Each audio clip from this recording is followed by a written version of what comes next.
Well, today's episode is all about the Yoshi promotion. So we got three. We're going to review all of these events took place back in February, March, and April. We got Seedling, Stardom, and Ice Ribbon. So let's get ready to start another episode of the Leaded Wrestle Zone.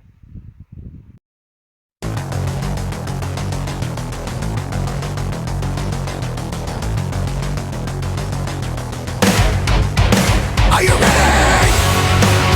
Get up, get up! Get up, get up!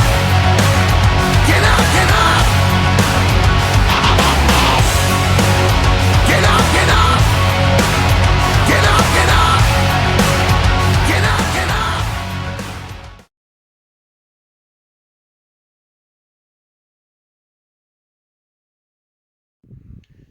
Welcome everybody to the Deleted Wrestle Zone, all things that it's pro wrestling with AEW, NXT, New Japan Pro Wrestling, Impact Wrestling, the National Wrestling Alliance, various promotions, wrestlers, matches, and championships. I'm your host Jay right here.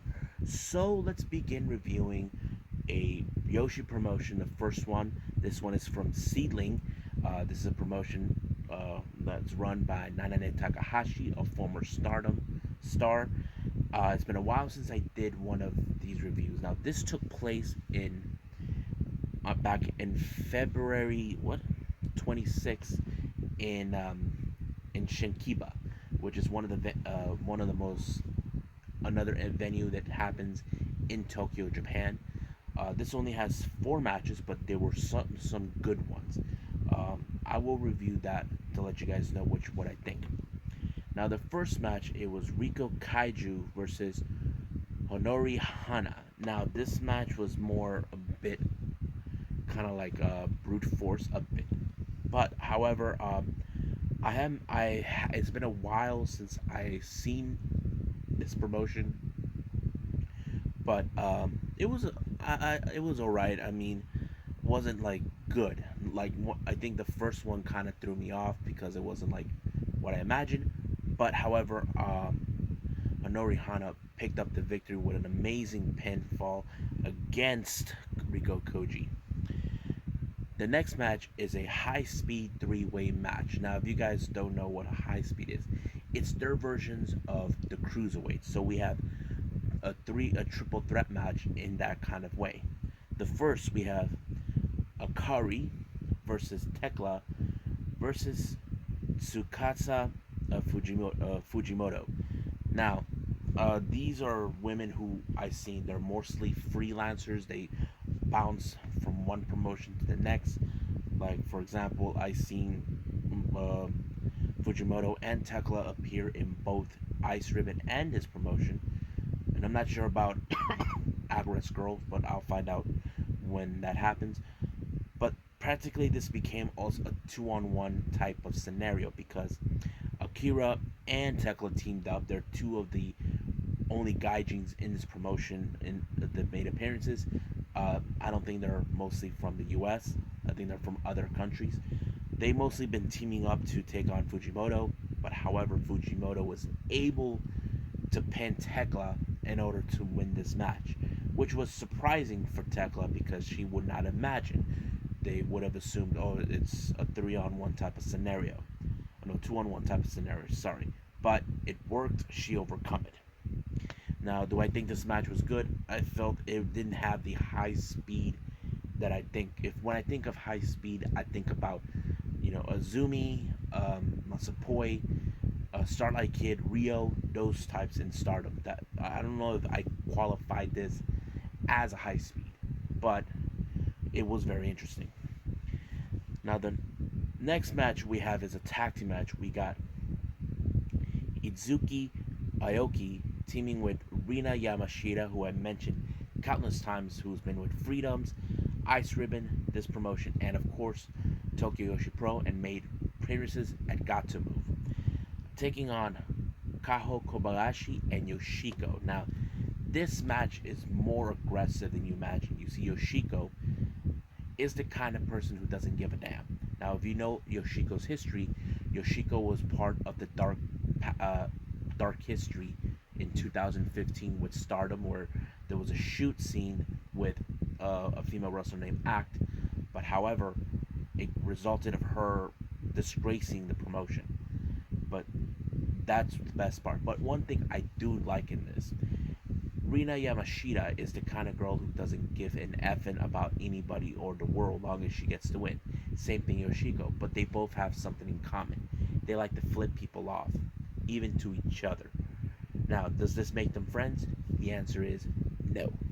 So it makes a good storyline. But however, because of the aggressiveness of both Yoshiki and Kobayashi, is it Kobayashi? Kobayashi, they are the most dominant force. It was Kobayashi who pinned um, Izuki Aoki. But however, Izuki Aoki seems like she's willing to learn and side with Yoshiki and Kobayashi because they put out a promo. Rina, on the other hand, she's more of like the rebellion type. So basically, we may see a faction with those three together. So I don't know when will that happen, but I will pay attention when the time comes. Now this is one of two matches that I feel it was really good. Even the reviews from Cage Match said it itself. Now the main event we have Tsukushi Aruka teaming with La Fresas de Augustas, Asuka, better known as Veni, and Makoto taking on Riko Kawihara, Arisa Nakajima, and Nanane Takahashi. Now, this seems like there's a rivalry with all of these women when they were finished with their little dance routine. Asuka, Makoto, and um, Tsukushi attacked them, and basically they're trying to prove who is the dominant ones out of them. Now, if you know this, Nanane Takahashi and Nakajima are the Beyond the Sea Tag Team Champions. So it's only a matter of time till Asuka and Makoto will obtain those titles. But it was a good match, really good. It's alongside with the semifinal match. I liked it, but it was resulted in Naname picking up the victory for her team, and that's the end of that, folks. That's all, folks. So they won the match. They did a little promo. I don't know what it is, but I think it was very interesting. But right now, let's keep moving forward with the next Yoshi promotion. I'm talking about the number one, Stardom.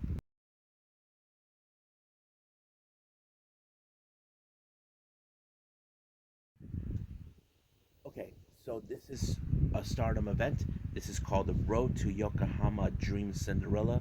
Day one. This took place on the 7th of March. Now, this particular event is during the fallout of their latest big event that took place in Nippon Budokan, the All-Star Dream Cinderella, where we saw, of course, Tam Nakano become the Wonder of Stardom champion, Unagi win the Rumble, and pretty much it was happening. Now, the first match was Kogigan Death versus Julia. Now, Julia, on the other hand, if you guys recall the last time I reviewed the Stardom event, Julia had lost the match towards Tam Nakano, and the deal was if she loses, so basically she has shorter hair, like nothing compared like mine, but it was there, and I think deep down she feels ashamed that she actually put herself in this mess, and she should have known better to do this. But the only reason she got herself in this mess was because she feel that Tam Nakano was not even worthy enough to challenge her for the white belt, the Wonder of Stardom. But however, this match was a bit entertaining because Kokigen Death, you guys know her. She was known as Yamasan. She does yay. So basically, there was a bit of it entertaining in this match. But however, Julia will always be Julia, even if the fact is she's aware that she is in fact lost everything, her hair, the belt. Practically, she has fans behind her, but it's a long road for her to gain back what she lost. And recently, but ever since she came out with the shorter hair, male fans are calling her G.I. Jane. And to be honest with you, she is G.I. Jane, and she's cool. So I like it. Now the next match, it's Lady C versus Konami. Now this match, to me, automatically, Lady C has been on losing majority of her matches since currently, I mentioned this before, she is the only one in Stardom who's not affiliated with any faction, but I'll mention her at another time. But her match was Konami. As you guys know this, Konami is an amazing wrestler. She's a striker and a submission specialist. But if you guys know this or not, Konami was trained by someone you actually know. We know her as Kana, but in WWE we know her as Asuka. Yes, Asuka trained her herself, and of course, like any other trainee she learned from, Konami put Lady C in an armbar submission, and phew, she tapped out. The next match, it's a number one contendership for the Artists of Stardom titles. Now, keep in mind, the Artists of Stardom titles are currently with the Cosmic Angels. So we had three teams in a three-way elimination match. First team, we have Odetai, Ruka, Saki Kashima, and leader Natsuko Tora versus Queen's Quest, Saya Kamitani, Azumi, and leader Momo Wanabe versus Donna Demondo, Natsupoi, Himeka, and Maika. Now, this is the reason this match is important. The Artists of Stardom titles are very important. It tells who is the strongest faction within Stardom. Now, Odetai members already had this title before. The last ones was Kashima and Natsuko, who were previously before losing them to what's their name, to Cosmic Angels.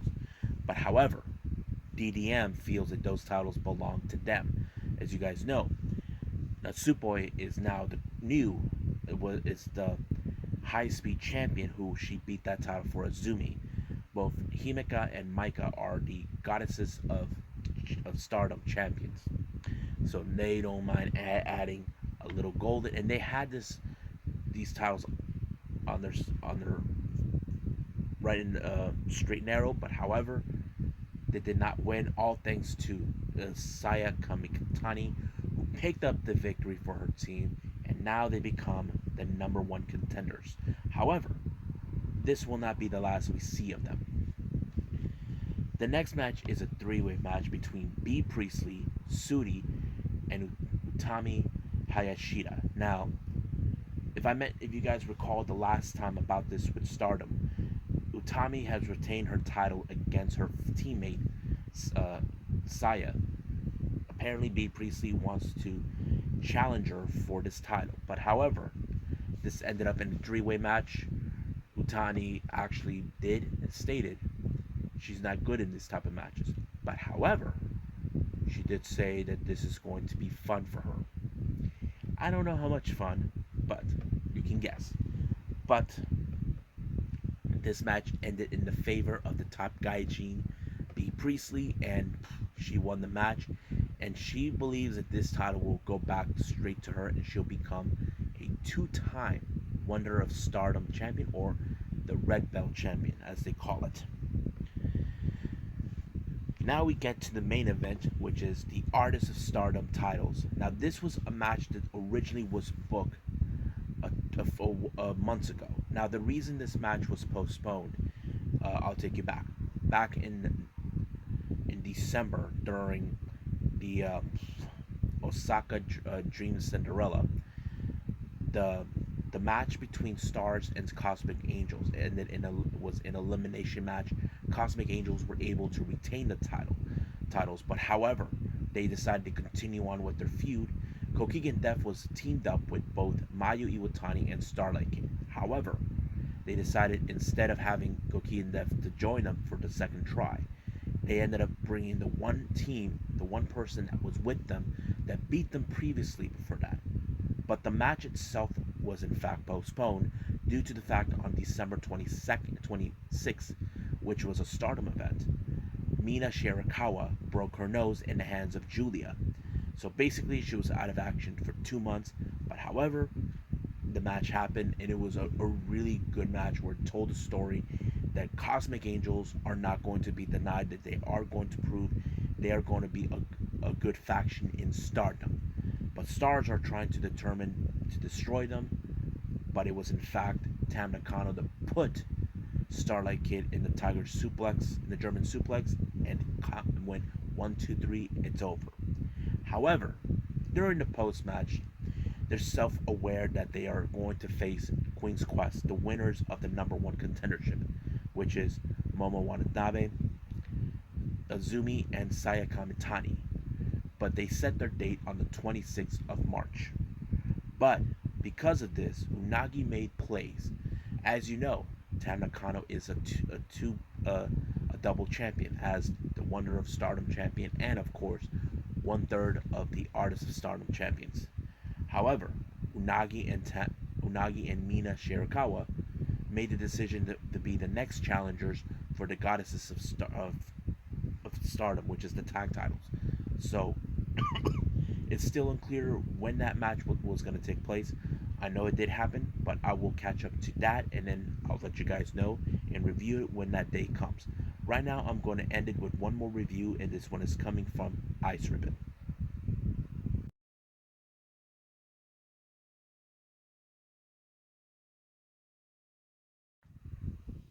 Okay, the last review I'm going to do for all of you, this is coming from Ice Ribbon. This is the Peace Party number 70. This took place back in April 1st of this year. The first two matches are part of a thing called the Peas League, A block and the B block. Now let's go with the A block first. The A block had Momo Kogo taking on Yappy. Now, in this match, I did notice Yappy is the more aggressive one who is determined to win the match. But of course, it did happen in that direction. Momo did everything in her power to overcome Yappy because Yappy is a much bigger individual to challenge. But Yappy's size kind of proved the main factor that she won her match.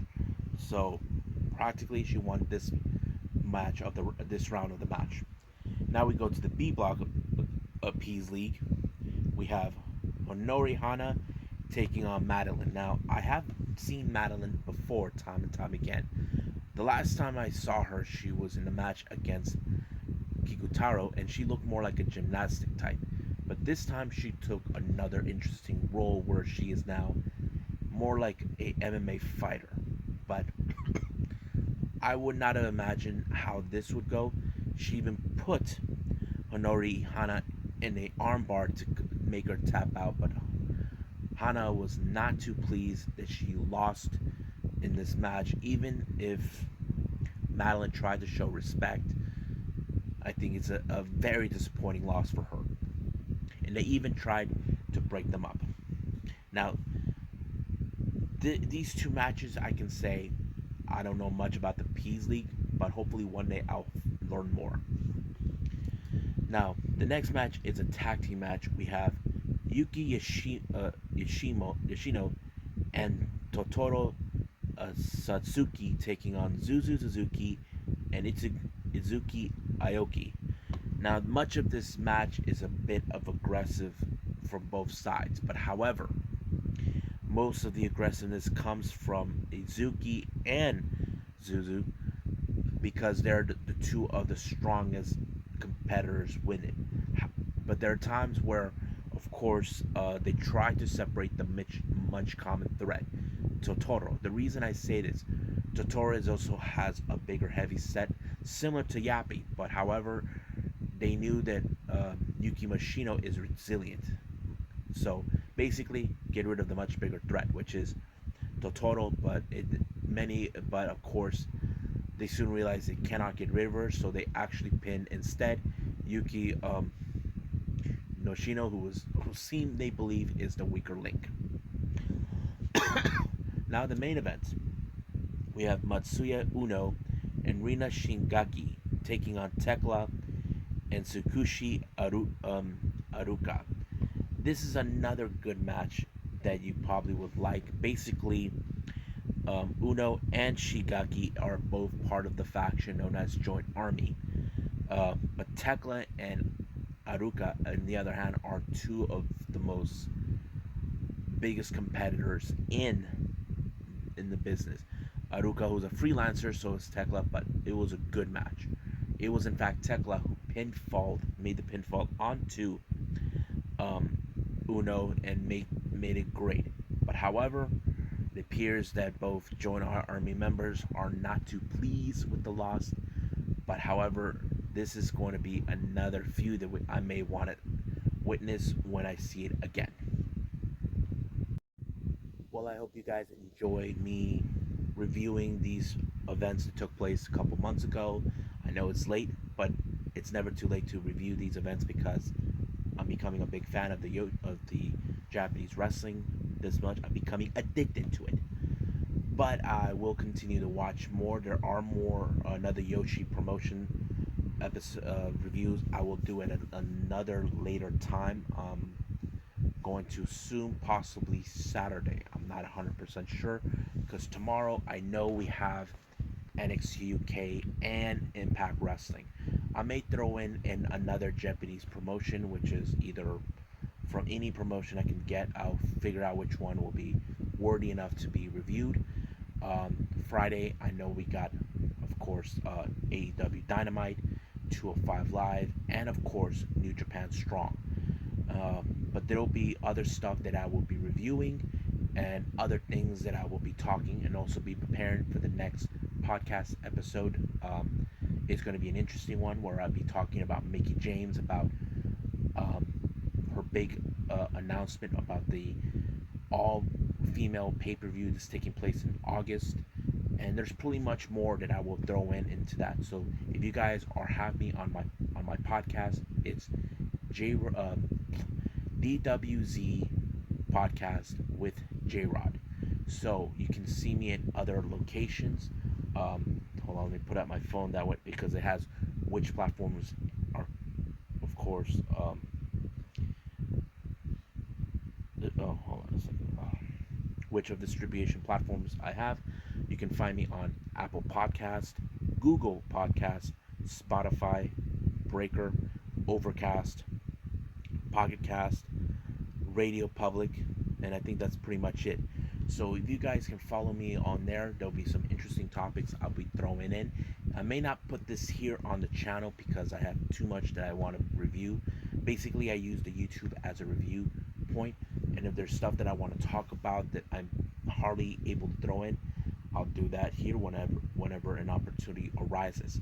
But for now, I'll see you guys in the next DWZ time, same DWZ channel. I must bid all of you adieu. So goodbye. Mwah. And have a nice day. Bang.